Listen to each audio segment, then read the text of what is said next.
Saya di sini sebagai moderator dalam forum debat tentang rokok. Di sini ada tim pro dan tim kontra. Boleh diperkenalkan tim kontra.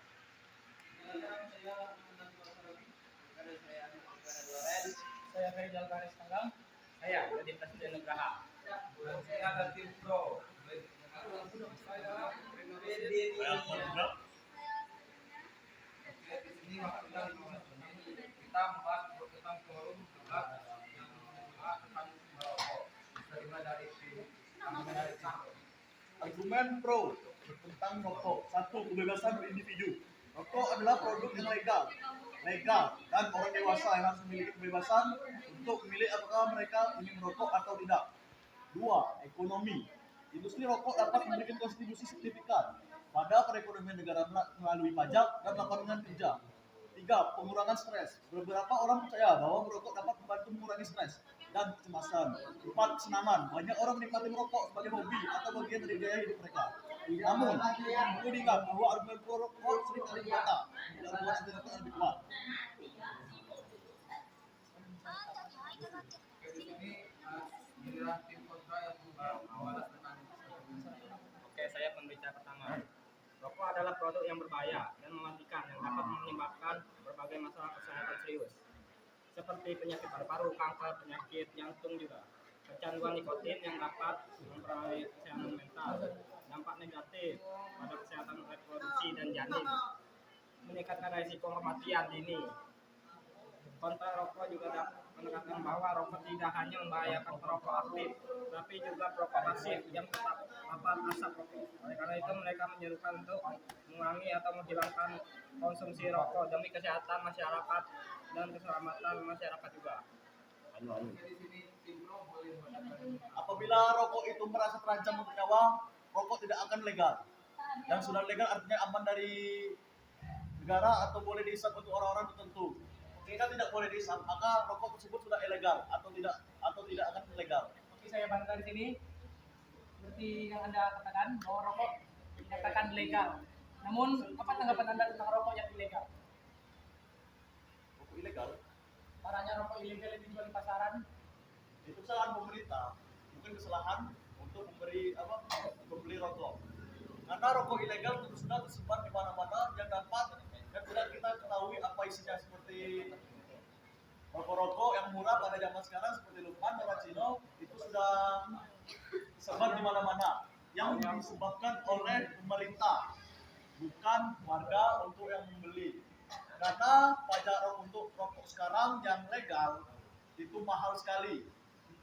Udah plus tembakau tambah pajaknya sudah mahal, nggak enak. Sekarang dulu di sini kalau debat kita boleh melemparkan melontarkan pertanyaan dan boleh dijawab oleh masing-masing pihak. Dan pertanyaan itu bisa kita bahas dengan argumen kalian. Oke, seperti yang Anda katakan tadi, dampak sosial. Merokok berdampak sosial, pengaruh buruk pada anak muda dan risiko kecanduan. Kemudian beban biaya pengobatan pada sistem kesehatan dan ekonomi negara. Kemudian dampak negatif lingkungan dan risiko kebakaran. Dukungan sosial dan interaksi. Dalam beberapa lingkungan sosial, merokok dapat menjadi sarana untuk mempererat hubungan dan dukungan sosial antar sesama perokok. Terima kasih.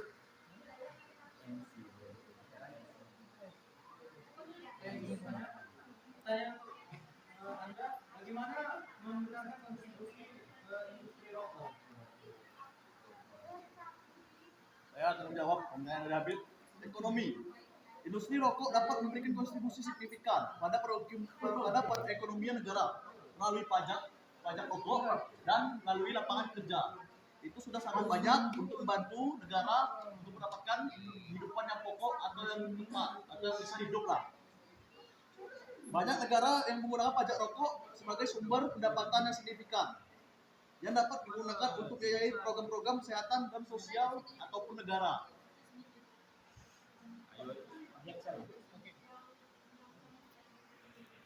Apa keuntungan lain selain pajak dari negara, mendapatkan keuntungan pajak dari negara. Terdapat beberapa keuntungan untuk orang-orang yang tertentu. Kesenangan, banyak orang menikmati rokok sebagai hobi atau bagian dari gaya hidup mereka. Rokok dapat menjadi bagian dari ritual sosial dan dapat membantu orang-orang merasa lebih nyaman dalam situasi sosial untuk orang-orang tertentu. Kebebasan merokok melindungi generasi muda, maka Anda percaya bahwa kebebasan individu untuk merokok lebih penting yaitu tidak melindungi generasi muda dari kecanduan rokok. Ini langkah yang kita berdebat itu dari terutama dari pro itu bisa kita simpulkan, yaitu kalian dari kontra itu membantah apa yang sudah dikatakan oleh Saco gitu, bukan hanya mengatakan pertanyaan saja. Oke, di sini saya bantah. Saya bantah. Bagaimana dengan kesehatan 19 juta orang di dunia yang sedang terancam penyakit jantung, paru-paru, dan kanker? Steffi belum. Ini yang bertanggung jawab. Beberapa orang percaya bahwa orang dewasa harus memiliki pilihan untuk merokok jika mereka mau, asalkan mereka memahami risikonya dan mudah membuat pilihan yang bertanggung jawab. Objection.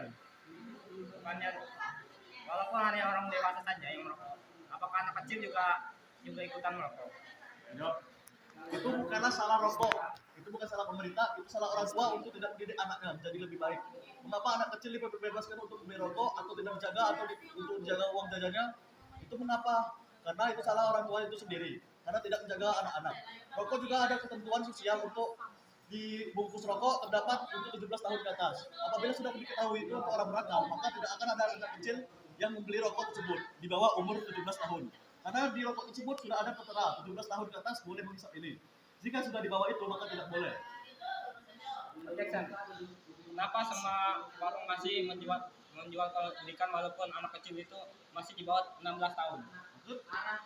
Mereka masih memberikan rokok tersebut walaupun umur mereka masih di bawah ketentuan tersebut. Itu untuk warung-warung yang tertentu atau untuk warung-warung yang membutuhkan. Karena ada terdapat juga warung-warung yang tidak boleh membeli rokok untuk umur yang di bawah 17 tahun. Kembali lagi, untuk anak kecil yang sudah pintar, dia bisa menitip kepada orang dewasa untuk membeli rokok. Itu kesalahan dari orang itu sendiri atau anak kecil itu sendiri tidak dijaga oleh orang tuanya. Apabila anak kecil itu tidak pernah menyentuh rokok, maka orang tuanya itu pasti menjaga anak itu dengan baik. Jika anak itu sudah bercadar merokok, berarti orang tua itu tidak menjaga anak itu dengan baik. Oke, saya bantah. Seperti yang Anda katakan, anaknya tidak pernah minum rokok. Lalu bagaimana dengan orang tua yang menyuruh anaknya untuk minum rokok? Objection, saya belum pernah melihat orang tua menyuruh anaknya merokok. Tidak menyuruh merokok, namun menyuruh untuk anaknya membelikan rokok. Menyuruh untuk membelikan. Menyuruh. Ya. Objection, Kemudian anak itu berpikir, penasaran, apa sih rokok itu sebenarnya? justru kebanyakan orang tua yang merokok itu menjaga ketat anaknya supaya tidak merokok. Jika anak yang merokok itu akan mendapatkan sanksi yang lebih besar, seperti hukuman fisik atau hukuman rohani lainnya yang tidak bisa diselesaikan satu persatu. Itu terdapat salah satu penjagaan ketat orang tua yang tidak terpengaruh oleh anak, karena orang tua tersebut juga tahu risiko untuk menyuruh beli anaknya rokok. Pasti orang tua itu berpikir juga, karena orang tua itu pasti sudah melalui kehidupan yang lebih banyak atau yang lebih berpengalaman. Kita ketahui di sini kan bahwa bisa dari video ini diskusikan tidak perlu satu pemikiran diskusikan kepada Tepi dan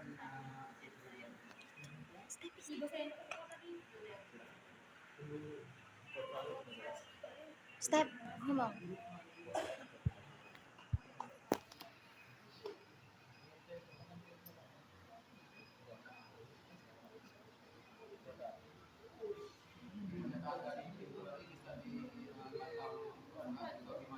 Oke, di sini seperti dampak sosial, beban merokok itu berpengaruh buruk kepada kesehatan seperti yang saya katakan tadi.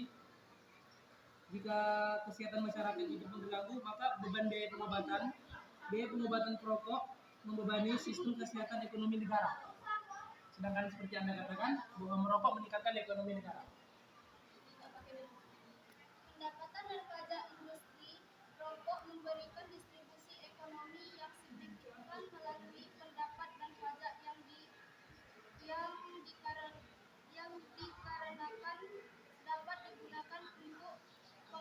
nasional. Maaf, tidak seperti yang saya bertanyakan. Objection. Yang Anda maksud adalah beberapa banyak orang penyakit karena rokok. Satu, pertama orang itu biasanya tidak penyakit dari rokok. Tidak, rokok itu biasanya orang yang merokok karena sakit itu ada gangguan dalam seperti asma atau penyakit jantung lainnya.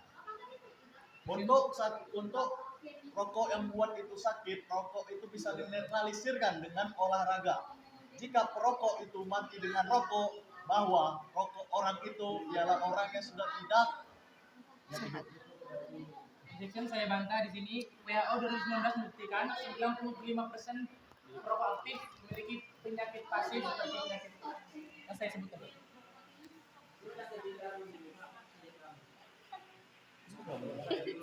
WHO 2019 membuktikan bahwa 95% perokok aktif menderita penyakit. Tidak penyakit. Penyakit yang saya sebutkan tadi seperti jantung, paru-paru, asma, dan lainnya.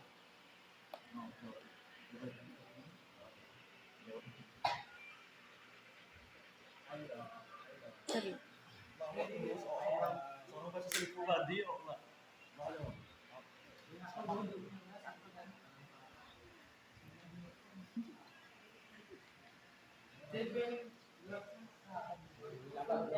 karena pertama, kebanyakan orang perokok itu malas.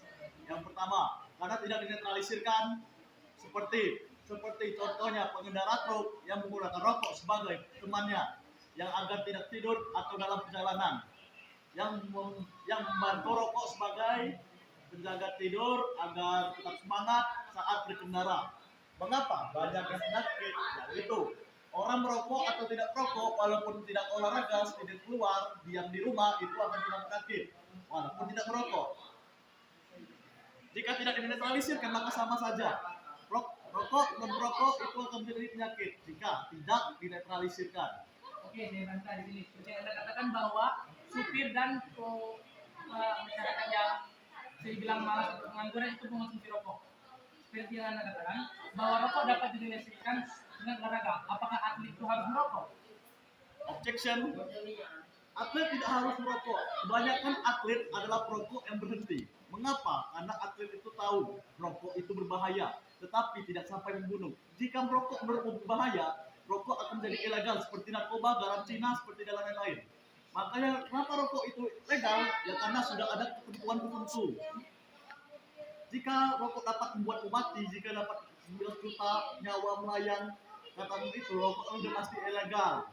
Dan itu adalah berita palsu, hoax. Objection. Oya. Kenapa 19 juta kesehatan itu mereka yang sakit itu tidak mendapatkan kompensasi dari rokok-rokok ilegal, rokok-rokok ilegal seperti perusahaan-perusahaan yang ada di Indonesia? Kompensasi. Karena mereka yang membuat zat-zat adiktif seperti nikotin. Mereka melakukan segala cara agar mendapatkan rokok sensasi yang nyaman. Objection. Rokok itu tidak wajib. Rokok itu yang ingin saja. Apabila seperti kamu mempunyai barang, kamu punya motor, contoh yang motor, kamu dijual motor kamu, saya menjual motor ke kamu kecelakaan, masa saya harus ganti? Seperti itu juga rokok, saya jual rokok ke kamu mati, masa harus saya ganti? Karena kamu yang membeli hal tersebut, kan tidak wajib. Kalau wajib ya baru, kamu beli rokok sama saya, wajib saya beli rokok ya. Nanti berarti kalau kamu mati, berarti saya yang ganti. Seperti itu juga motor. Oke. Tapi kan kendaraan itu tidak semuanya dewasa yang mengendarai. Ada anak kecil juga mengendarai. Ya. Mereka kecelakaan. Itu Itu sama saja dengan rokok. Iya. Rokok walaupun objection. dia tidak mengisap rokok, tapi dia bakar rokok sama saja dia rokok. Objection. Itu kesalahan sekali lagi dari orang tuanya. Oke, di sini saya bantah ya. Seperti yang Anda katakan, rokok itu meningkatkan ekonomi negara. Ya. Benar? Nah. Jika rokok meningkatkan ekonomi negara, kenapa negara itu bisa miskin?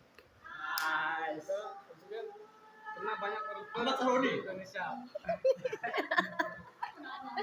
Koruptor tidak mengonsumsi uang rokok. Koruptor tidak menikmati uang pajak rokok. Ya. Ngapa jadi koruptor? seluruh pajak bukan hanya rokok, barang yang masuk dari luar negeri ke Indonesia itu diambil oleh AS Ahmad. Singapura sebagai negara yang maju Ya. tidak menerapkan negaranya rokok bebas. Mengapa?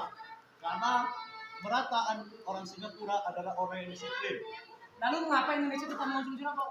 Karena orang Indonesia banyaknya perekonomian kurang lancar atau stres Oke, di atau sini banyak. waktu sudah habis. Cepat 15 menit. Intinya ini di luar bahasan politik malah dari rokok. Jadi di sini Indonesia utama. tim pro ini mendominasi karena tim dari kota ini hanya tapi dari pembahasan dari tim pro ini sangat jarang membahas